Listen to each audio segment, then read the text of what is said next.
सुनना हाउस ठीक, thank you.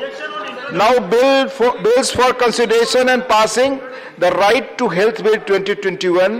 Professor Manoj Kumar Jha to move a motion for consideration of the Right to Health Bill 2021. माननीय Manoj Kumar Jha ji.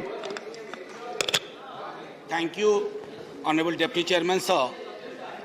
I move the bill for discussion to provide for health as a fundamental right to all citizens and to ensure equitable access and maintenance of a standard of physical and mental health conducive to living a life in dignity and for matters connected therewith or incidental thereto be taken into consideration, sir. Motion moved. आप कुछ बोलना चाहेंगे झा साहब तो इस पर बोल। जी।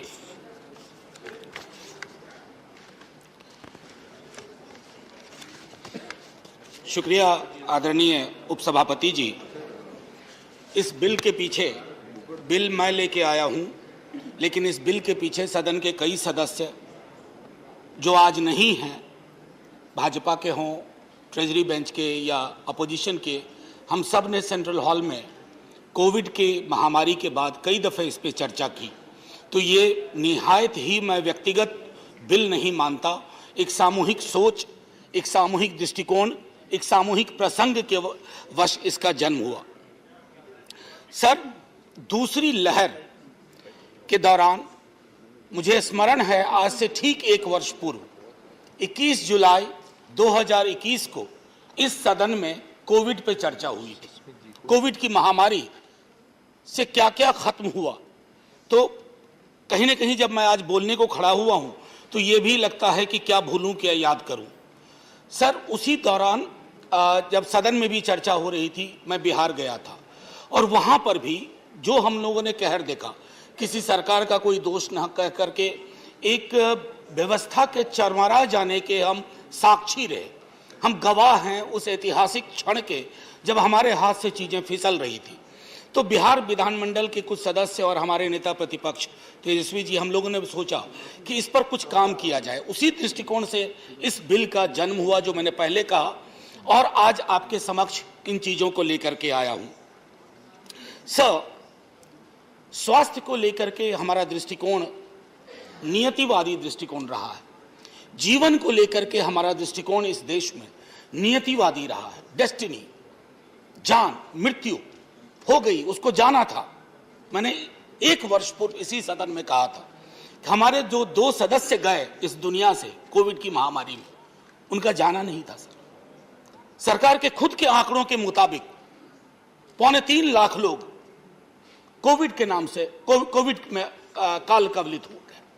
Sir, मेरा अभी भी मानना है और आप में से अधिकांश लोग मानेंगे कि ये मौत सिर्फ महामारी से नहीं हुई, ये मौतें हुई हैं व्यवस्था के चरमराने से। शायद हमारी व्यवस्थाएं इतनी इलास्टिक, इतनी वाइड, उनका एम्बिट इतना विशाल नहीं था कि वो उस सब चीज को समाहित कर सके जिसने कोविड ने हमें एक चैलेंज के रूप में दिया था। सर, मैं एनएफएसएस का डेटा देख रहा था और वो डेटा हम सब के लिए चिंता का विषय होना चाहिए। किसी राज्य में किसी की सरकार है, केंद्र में किसी की सरकार है, और अक्सर हम इस बात को कह करके आंख मूंद लेते हैं कि स्वास्थ्य तो राज्य के क्षेत्र में है, राज्य का मामला है। सर नहीं, जीवन और मृत्यु हमारे संविधान के अंदर कितने आर्टिकल्स हैं जिसको लेकर के जीवन और मृत्यु के दृष्टिकोण में ये स्टेट, सेंटर और कंकरेंट की अवधारणा को त्यागना होगा। वो क्षण आज है। सर, मैं एनएफएसएस का डेटा, मैं डिटेल डेटा नहीं दूंगा, हमारे माननीय स्वास्थ्य मंत्री जी भी हैं यहाँ बैठे हुए, हम सब वाकिफ हैं कि मैटरनल मोर्टेलिटी रेशियो दुनिया में हम उन देशों में हमारा नाम है जो चिंता का विषय है। नियोनेटल हो, अंडर 5 मोर्टेलिटी रेट हो, ट्यूबरकुलोसिस हो, ओवरऑल लाइफ एक्सपेक्टेंसी हो। सर, ये सरकार के खुद के आंकड़े हैं, ये चिंता का विषय है। ये बिल आरोप प्रत्यारोप के लिए नहीं लाया गया।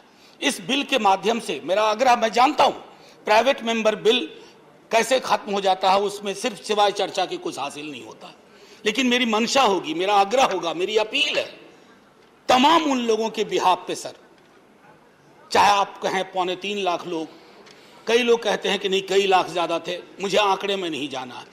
वो जो भी मौत हुई, वो जो लाशें हमने गंगा और सरयू के किनारे देखी, वो सब आज हमसे ये डिमांड कर रहे हैं कि स्वास्थ्य के अधिकार को मौलिक अधिकार में शामिल करना चाहिए।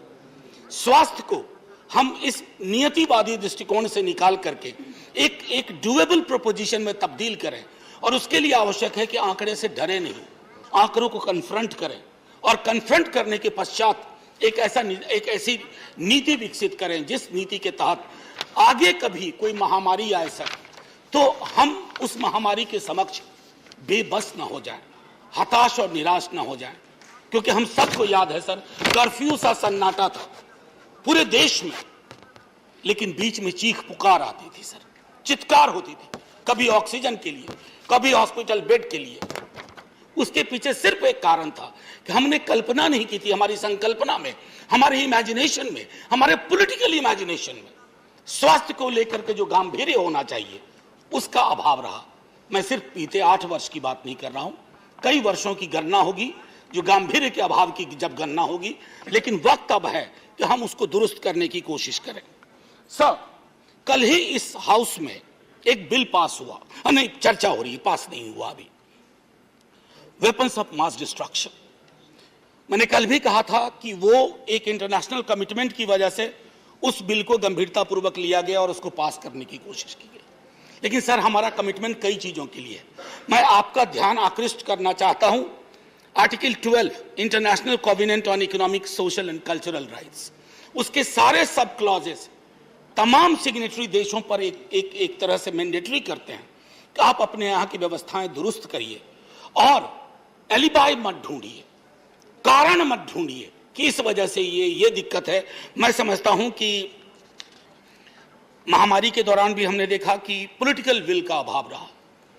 सर, जो सरकार या सरकारें करोड़ों रुपए के इश्तिहार दे सकती हैं, क्या वो ये कह सकती हैं कि हमारे पास संसाधन नहीं है? करोड़ों का इश्तिहार का पैसा कहां से आ रहा है? अगर उन करोड़ों के इश्तिहार के पैसे को हम अगर उसको डाइवर्ट करें इस तरह की चीजों में, तो मुझको लगता है कि परिणाम बेहतर आएगा और हम कुछ बेहतर कर पाएंगे। माननीय उपसभापति महोदय अक्सर कहते हैं, जब हम डेमोग्राफी की बात करते हैं तो कहते हैं ह्यूमन बीइंग्स एज वेल्थ। ये सर उसी तरह का एम्प्टी रेटोरिक हो गया है इस देश में, जैसे हम कहते हैं ना कि विमेन एज गॉडेस, जत्र नार्यस्तु पूज्यन्ते रमन्ते तत्र देवता। लेकिन हम सब जान रहे हैं हर गली चौराहे गांव नुक्कड़ में क्या हो रहा है उनके साथ, हमारा दृष्टिकोण क्या है।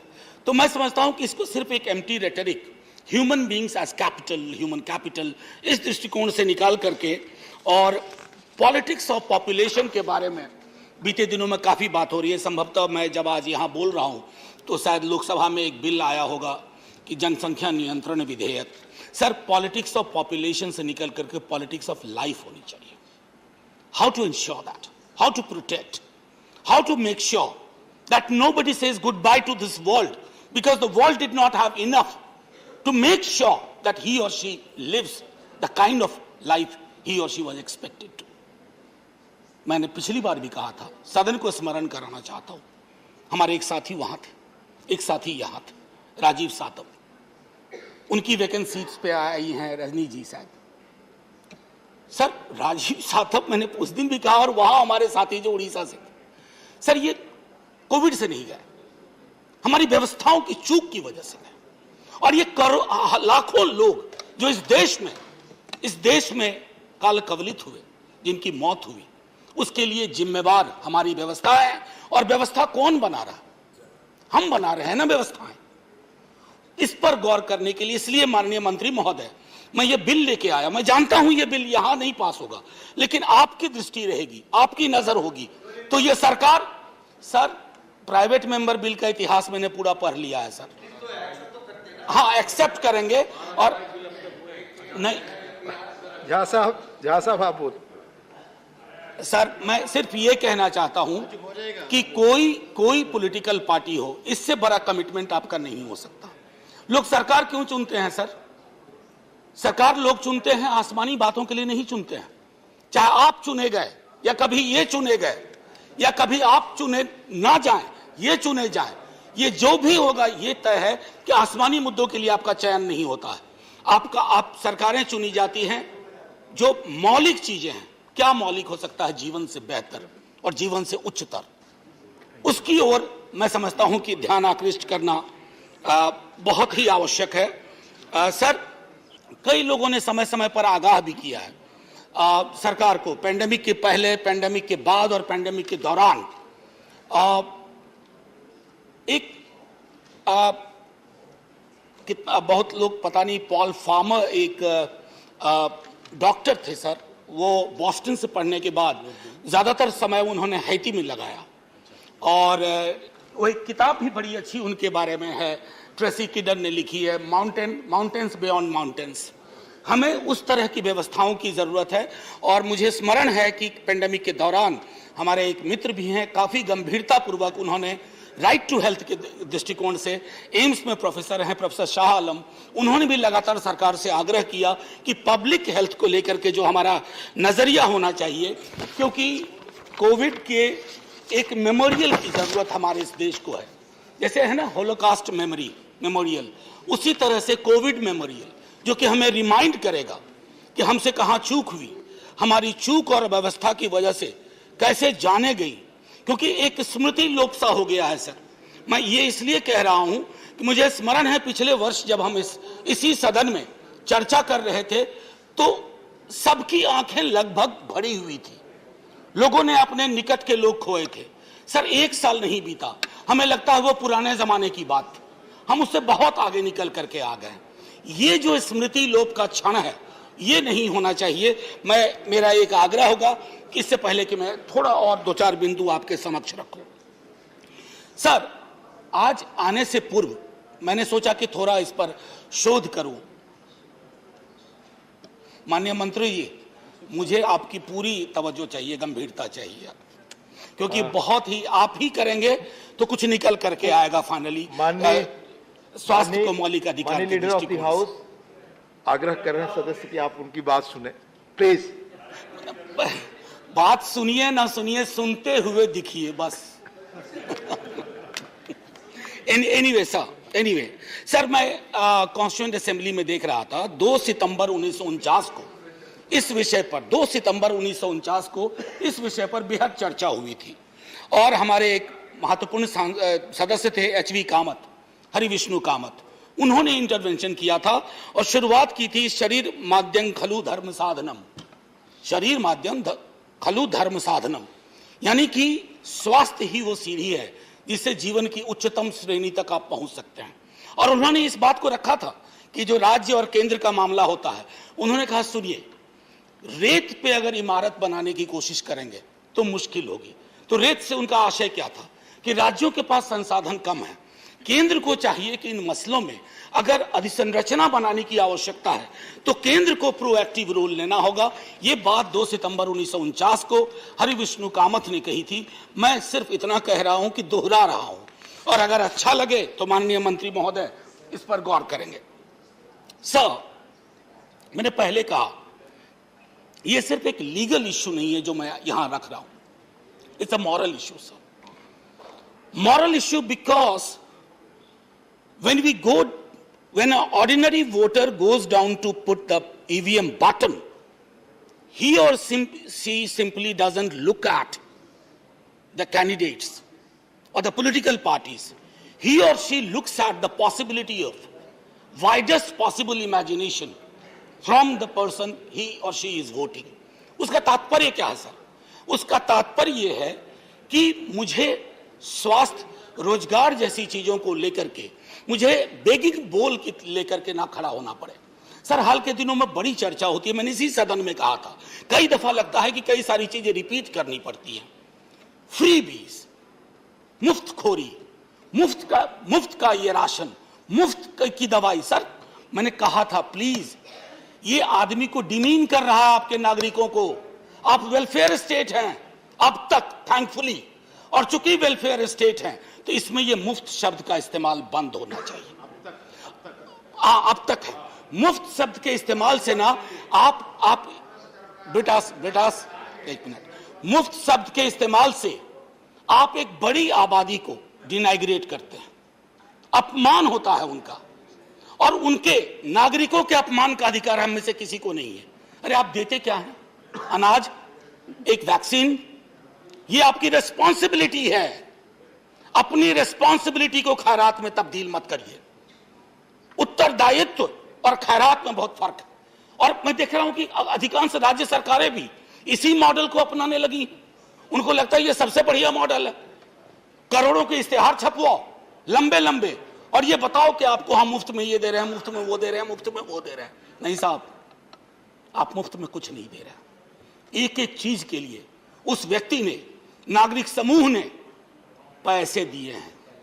आज जो हम अट्टालिका खड़ी कर रहे हैं ना सामने, सेंट्रल विस्टा, वो भी उसी गरीब के पैसे, गरीब का भी पैसा उसमें, उससे। तो ये दृष्टिकोण बदलने की भी सर आवश्यकता है। मैं सदन में पहले भी कह चुका हूं, हाथ जोड़ के विनती करता हूं, ये मुफ्त शब्द, free, this should be done away with, it should be jettisoned, इसको उड़ा करके फेंक दिया जाए। यह शब्दावली हमारे लोकतंत्र को, उसकी गरिमा को, उसके चरित्र को शर्मसार करती है। Unparliament no sir, We'll examine it, British. Sir. We'll see. Sir We'll see. मैं सिर्फ इतना कहना, We will examine it, I have told you. Sir जीने का अधिकार,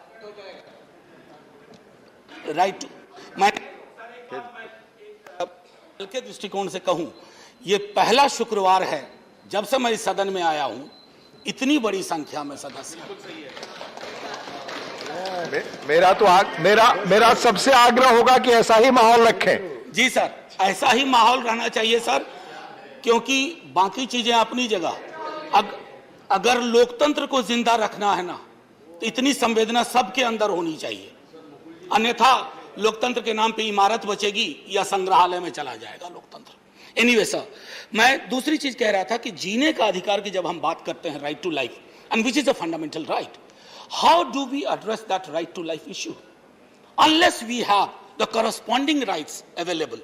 And what are those corresponding rights?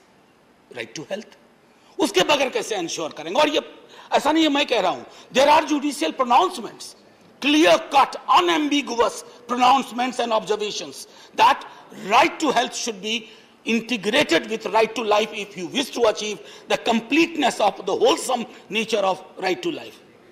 इतनी सी बात समझने में हमें पता नहीं क्यों विलंब होता जा रहा है। सर, एक लैटिन उक्ति है, उबी जस Remedium, wherever there is a right there should be a corresponding remedy, and if there is a breach there should be corresponding action.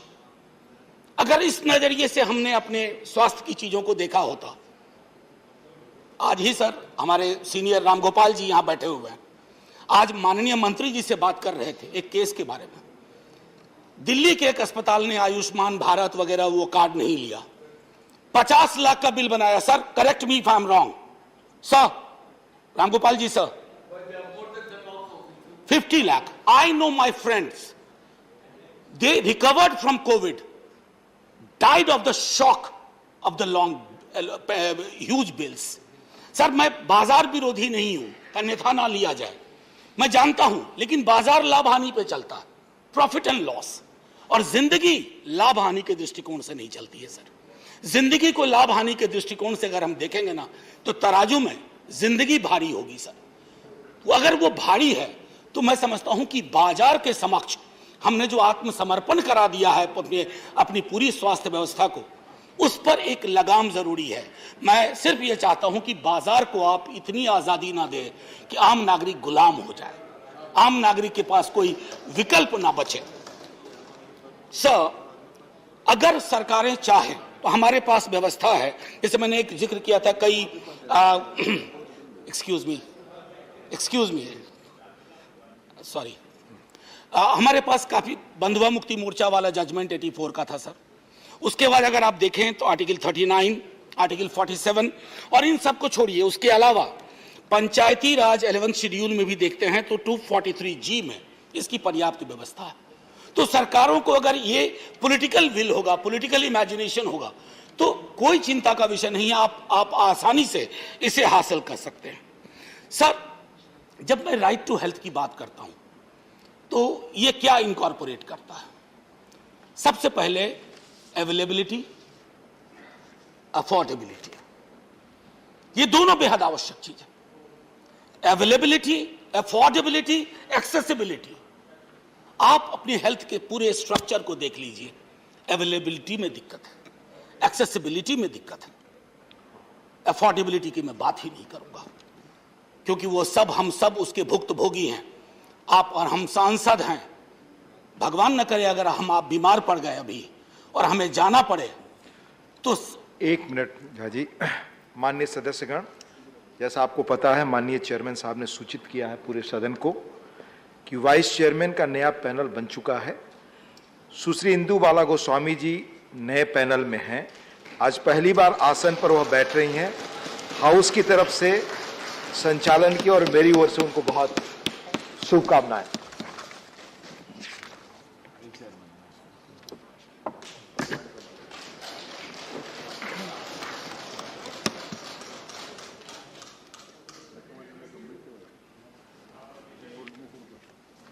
Please continue. Yeah. Thank you, Ma'am Vice Chairperson. Congratulations and thank you. May I continue now, ma'am? जी, तो मैं ये मैं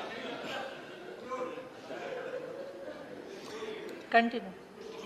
बोलिए आप। असल में एक चीज कहना चाहता था कि चेयर में पहली बार आपको देख रहा हूं, तो वो पूरा विजुअल पिरामिड को भी एडजस्ट होने में थोड़ा टाइम लगेगा। एनीवे मैम, तो जब मैं मौलिक अधिकार के अंदर लाने की बात कर रहा हूं तो उसके बारे में एक स्पष्ट दृष्टिकोण ये है कि एक बार अगर हमने स्वास्थ्य को जीवन का अधिकार के साथ जोड़ते हुए मौलिक अधिकार में ले लिया, तो मैं नहीं समझता हूं कि बाजार के कोई रॉन्ग प्लेयर हो या कोई रॉन्गफुल चीजें होंगी। हमारे पास पुख्ता व्यवस्थाएं होंगी। मैम, मैं ये देख रहा था कि लैंसेट की एक स्टडी कहती है कि हर वर्ष 24 लाख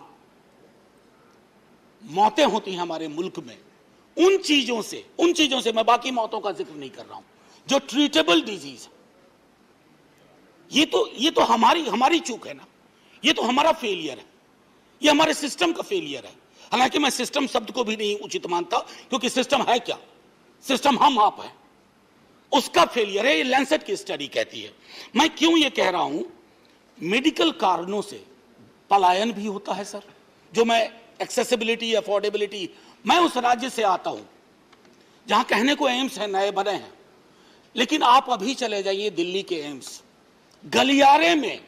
गलियारे में बेड के इंतजार में हजारों लोग बिहार के आपको मिलेंगे, अंदर नहीं एंट्री हो पा रही है। ये क्यों हो रहा है? जब मेडिकल कारणों से पलायन होता है माननीय स्वास्थ्य मंत्री जी, तो एक पूरा घर मूव करता है। वो दिल्ली में आकर ठिकाना लेता है, किराए का मकान लेता है, रसोई का इंतजाम करता है। ठीक हो या ना हो, उसकी जिंदगी खत्म हो जाती है, वो गरीबी में चला जाता है। 230 मिलियन लोग on an average first Covid wave के बाद, अजीम प्रेमजी फाउंडेशन की स्टडी है, वो गरीबी में चले गए, गुर्बत उन पे हावी हो गई। मैं इसलिए बार बार पिछले दफे भी बात में मैंने कहा था कि हम लोगों को यह तय करना होगा कि ये जो ओवरचार्ज करते हैं हॉस्पिटल्स, जैसा मैंने एक उदाहरण दिया, सैकड़ों उदाहरण हैं, ये जो मेडिकल माइग्रेशन होता है जिसकी वजह से परिवार के परिवार छत विछत हो जाते हैं, आखिर इसका निदान क्या है? निदान इसका एकमात्र है मेडिकल पॉवर्टी को चेक करना है। वो लगातार बढ़ रही है मेडिकल पॉवर्टी। हम लोगों ने अब तक पढ़ा था एब्सोल्यूट पॉवर्टी, रिलेटिव पॉवर्टी। अब there is a new concept called medical poverty. Medical poverty is the reason, is the outcome of our failure to address the core issues. Failure to provide affordable health care, universal health care, accessible health care. तो इसको हम एक category में ये कह दें कि medical ये उधर का मसला है, इससे हमारा कुछ खास लेना देना नहीं। बस 2-3 मिनट और लूंगा ma'am.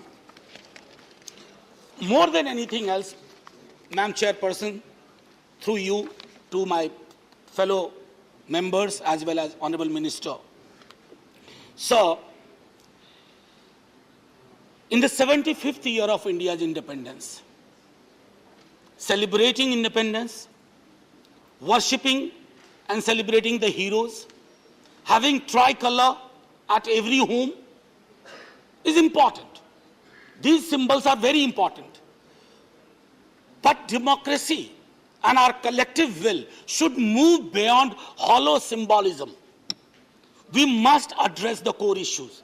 And there is nothing more important than ensuring that everybody gets free health care, irrespective of strata, irrespective of the location, irrespective of the region, irrespective of the voting pattern or voting behavior. And I would reiterate, never call it free. Never call it, we have done it to you and you did not deserve.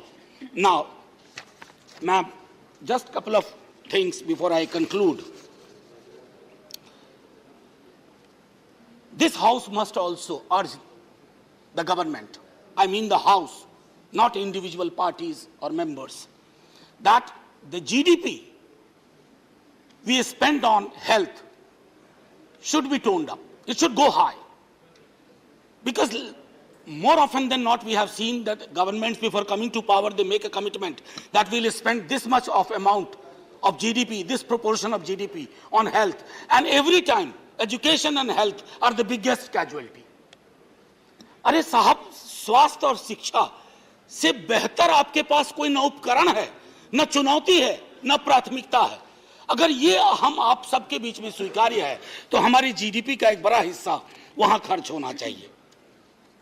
मैं एक बार पुनः एक बात कहूंगा, legislative competence पे आने से पहले, ये जो इंश्योरेंस मॉडल है, इस पर भी माननीय मंत्री महोदय पुनर्विचार होना चाहिए. This insurance model of healthcare is actually heavily tilted in favor of the insurance companies. Insurance companies का बहुत फायदा हो रहा है, मैं मानता हूं. अगर हमारी चिंता इंश्योरेंस कंपनीज को पुष्पित पल्लवित करने में है, तो जाहिर तौर पर आप करिए जो आप कर रहे हैं. लेकिन अगर आपकी चिंता 140 करोड़ हिंदुस्तानी नागरिकों में है, तो आप इंश्योरेंस मॉडल को रिविजिट करिए. मैं इसको खारिज करने की बात नहीं कर रहा हूं. Visit, have multiple strata, different strata should have a different kind of arrangement. अगर हम वो कर पाएंगे तो शायद बेहतर कर पाएंगे. मैम, आखिरी में एक बात मैं कहना चाहूंगा कि लेजिस्लेटिव कॉम्पिटेंस की बात होती है.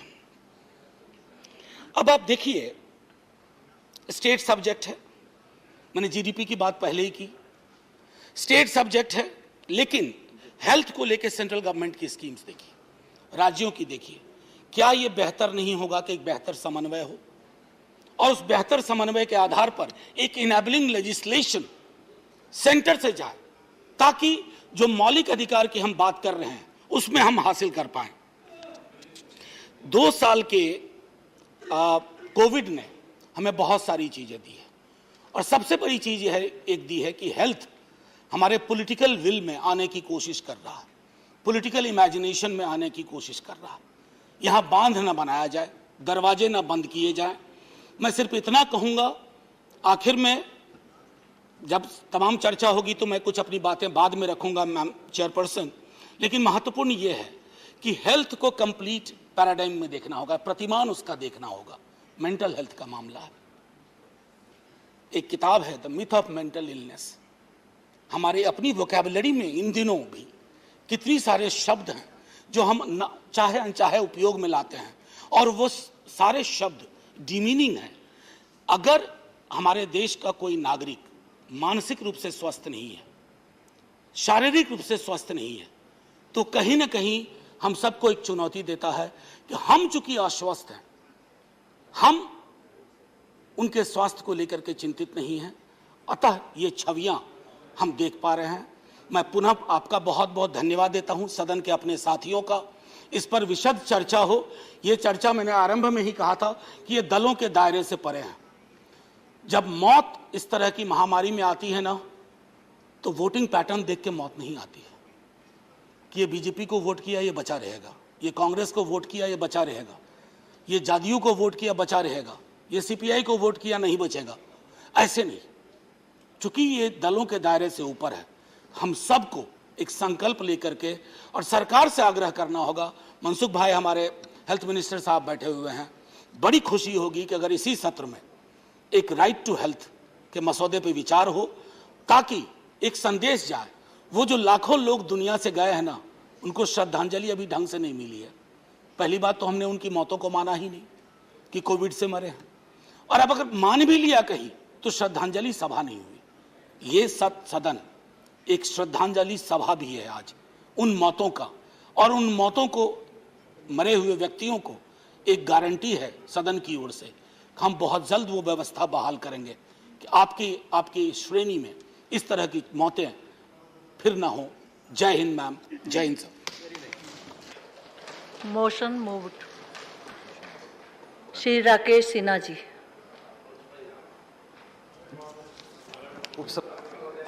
आपको आपका अभिनंदन करना चाहता हूं। ये आपका प्रथम दिन है। जिस सदन में हम बैठे हुए हैं और उसमें यदि शिक्षा और स्वास्थ्य पर चर्चा हो